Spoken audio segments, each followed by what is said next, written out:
అందరికీ నమస్కారం. మన కథల ఛానల్‌కి స్వాగతం. నేను మీ కమలశ్రీ. మంచి మంచి కథలు, సీరియల్స్ అలానే మోటివేషనల్ కోట్స్ కోసం నా ఛానల్‌ని తప్పకుండా సబ్స్క్రైబ్ చేసుకోండి. ప్రాణంలో ప్రాణంగా పార్ట్ 2.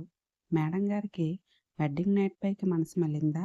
ఇదిగో 10 నిమిషాల్లో వెళ్ళిపోదాం అని కారు దూకించాడో లేదో వెనక నుంచి ఓ లారీ గుద్దడం, కారు చెట్టుని ఢీకొనడం, అంబులెన్స్ రావడం, హాస్పిటల్‌కి తీసుకుని పోవడం, మహి కళ్ళు పోవడం, స్వప్నిక ప్రాణాలు పోవడం అచ్చు స్వప్నిక కలలో జరిగినట్లే జరిగింది.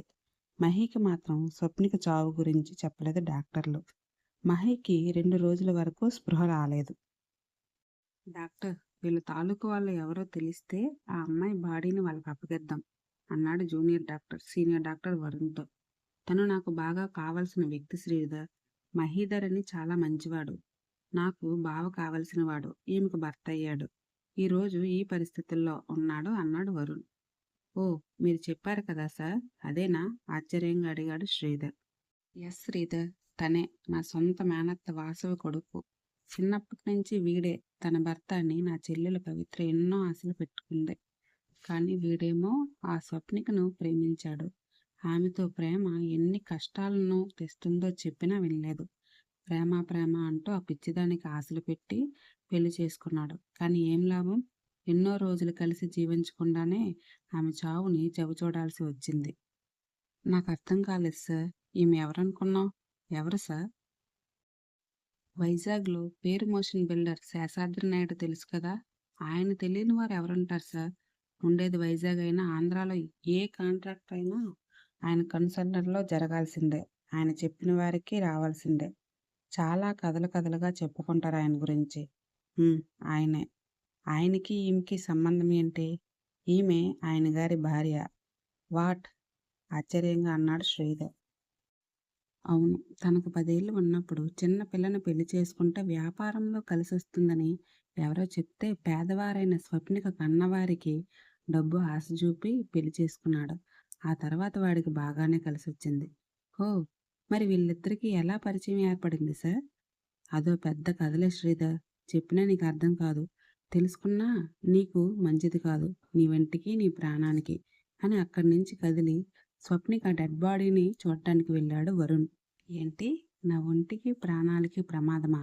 అంత పెద్ద రౌడీనా ఆ శేషాద్రి నాయుడు అని మనసులో అనుకున్నాడు శ్రీధర్. రేయ్, ఏమైంది పని? కాయా పండా? కంగుమంది అవతల కంఠం. పండేనన్నా. మంచి వార్త చెప్పావురా. మన రావు హోటల్కి వెళ్ళు. మాల్ అందుద్ది. కొన్ని రోజులు అండర్ గ్రౌండ్లో ఉండిపో. ఫోన్ మాత్రం చేయకు. అలాగే అన్నా అంటూ ఫోన్ పెట్టేశాడు అతను. నన్నే మోసం చేసి పారిపోతావే? నాలో లేనిది వాడిలో ఏం కనబడింది నీకు? నీవు చేసిన మోసానికి తగిన ఫలితం అనుభవించావు. చచ్చి నరకానికి పోయావు. ఈ శేషాద్రి నాయుడిని మోసం చేయడం ఎవడి తరం కూడా కాదు అంటూ ఆ గది దద్దరిల్లేలా నవ్వాడు శేషాద్రి నాయుడు. నిన్ను పెళ్లి చేసుకుంటే నాకు కలిసొస్తుందని స్వామీజీ చెప్పారు.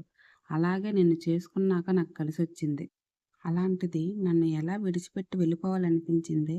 నీకేం తక్కువ చేశాను? డబ్బా, నగలా, ఆస్తా? అందరూ నిన్ను చూడగానే నమస్కరిస్తారు. అలాంటిది నన్ను ఎలా మోసం చేయాలనిపించిందే?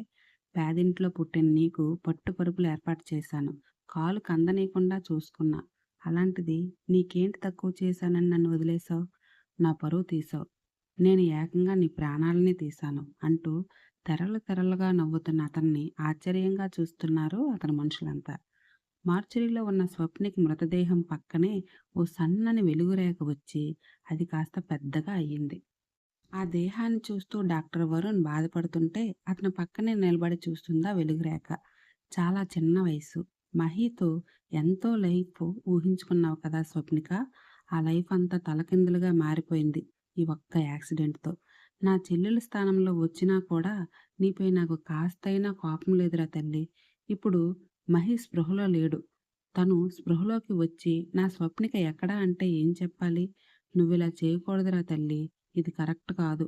నువ్విలా చేయకూడదు అంటూ వరుణ్ బాధపడుతుంటే, అన్నయ్య, ఎందుకు ఏడుస్తున్నావు? నేనిక్కడే ఉన్నాను. నాకేం కాలేదు. ఓసారి పక్కకు చూడు అంటూ అతన్ని కదపాలని చూసింది స్వప్నిక. కానీ తన వల్ల కాలేదు. ఇదేంటి, నేను అన్నయ్యని పట్టుకోలేకపోతున్నాను?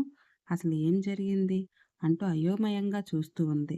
సార్, బాడీని క్రిమేషన్ చేయడానికి ఏర్పాట్లు చేయాలా? క్రిమేషనా? ఎవరి బాడీకి? ఎవరు చనిపోయారు? అంటూ ఆశ్చర్యపోయింది స్వప్నిక. లేదు, మహీకి మెలకువ రాని. అప్పుడే స్వప్నిక బాడీకి క్రిమేషన్. సరే సార్ అన్నాడు మార్చురీబాయ్. మహీకి మెలకువ రావాలా? నా మహీకి ఏమైంది? మహీ, మహీ, మహీ అంటూ చుట్టూ చూసి బయటికి వచ్చి అన్ని గదులు చూసింది. చివరగా ఐసీయూలోని బెడ్పై ఉన్న మహీని చూసి ఆగిపోయింది. మహీ, బంగారం, ఏమైందిరా నీకు? ఇలా ఉన్నావే? అంటూ అతని నుదుటిపై చేయి వేయబోయింది. కానీ ఆమె వల్ల కాలేదు. ఇదేంటి, నేనెందుకు మహీని టచ్ చేయలేకపోతున్నాను అని మంచం మీద కూర్చుంది. కాసేపటికి ఆమెకు అర్థమయ్యింది తన ప్రాణాలు గాలిలో కలిసిపోయాయని. మహీ, ఎందుకిలా అయ్యింది? నీతో నిండు నూరేళ్ల జీవితాన్ని ఊహించుకుంటూ ఎన్నో కలలు కన్నాను. అలాంటిది ఇప్పుడు నన్ను దూరం చేశాడా దేవుడు? ఆ దేవుడికి దయలేదు, ఆ దేవుడికి దయలేదు అంటూ ఏడుస్తూ ఉంది. కాసేపటికి నర్సు వచ్చి మహీకి ఇంజెక్షన్ వేసి బయటికి వెళ్ళిపోయింది. స్వప్నిక అతన్నే చూస్తూ ఉండిపోయింది. 2 రోజులకి మహీకి మెలకువ వచ్చింది. కానీ చూపు కోల్పోయిన అతనికి అసలు విషయం చెప్పకుండా స్వప్నిక అంతిమ సంస్కారాలు పూర్తి చేశాడు వరుణ్. అంతా చూస్తూనే ఉన్న స్వప్నిక కన్నీరు మున్నీరుగా విలపిస్తుంది. వారం తర్వాత మహీని డిశ్చార్జ్ చేసి ఇంటికి తీసుకుని వెళ్తానన్నాడు వరుణ్. వరుణ్, స్వప్న ఏది? అన్నాడు మహి. స్వప్న? తన గురించి నీకెందుకురా? అదేంట్రా అలా అంటావు? తను నా భార్యరా. నాకు ఇలా అయ్యింది, కానీ తన మాటలు నేను విననేలేదు. 2 రోజుల్లో తను ఇక్కడ లేదు మహి. ఇక్కడ లేకపోవడం ఏంటి? ఏం మాట్లాడుతున్నావు వరుణ్? వణుకుతున్న గొంతుతో అన్నాడు మహి. నీకు కళ్ళు పోయాయి అని చెప్పగానే కళ్ళు లేని ఈ గుడ్డివాడితో నేను ఎలా వేగగలను? నాకు ఈ మొగుడు వద్దు, ఇతనితో ఈ చీకటి జీవితము వద్దు అంటూ వెళ్ళిపోయింది. నేను నమ్మను, నా స్వప్న అలా చేయదు. ఏదో జరిగింది, నువ్వు నా దగ్గర ఏదో దాస్తున్నావు. నిజంరా, తను నిన్ను వదిలి ఆ శేషాద్రి నాయుడు దగ్గరికి వెళ్ళిపోయిందిరా. అబద్ధం కాదు, నిజం. తను నీతో ఇక ఉండలేదట. నీలాంటి గుడ్డివాడితో ఉండే కంటే ఆ శేషాద్రి నాయుడితో ఉండడమే బెటర్ అంది. నో, నువ్వు ఎంత అరిచినా అది నిజం. వెళ్ళిపోయిన ఆమె కోసం ఆలోచించి నీ లైఫ్ పాడు చేసుకోకు. స్ట్రెస్ అవ్వడం మంచిది కాదు. నువ్వు ఎక్కువ ఆలోచించుకు. నిన్ను ఇంటికి తీసుకొని వస్తానని ఇంట్లో చెప్పాను. పద మా ఇంటికి అన్నాడు వరుణ్. లేదు వరుణ్, నన్ను మా ఇంట్లో విడిచిపెట్టు. కానీ మహి, ఈ సిచ్యువేషన్లో ఎలా? పర్లేదు వరుణ్, ఐ కెన్ మేనేజ్. ఎలాగో రాములమ్మ వస్తుందిగా, ఇంటి పని వంట పని చూసుకుంటుంది. నేను నా పనిని చూసుకుంటాను అనడంతో మహిని వాళ్ళ ఇంట్లో డ్రాప్ చేసి రాములమ్మకి జాగ్రత్తలు చెప్పాడు వరుణ్. వారితో పాటే వెళ్ళింది స్వప్నిక కూడా. మరి తర్వాత ఏం జరిగిందో తెలుసుకోవాలంటే సబ్స్క్రైబ్ చేసుకోండి.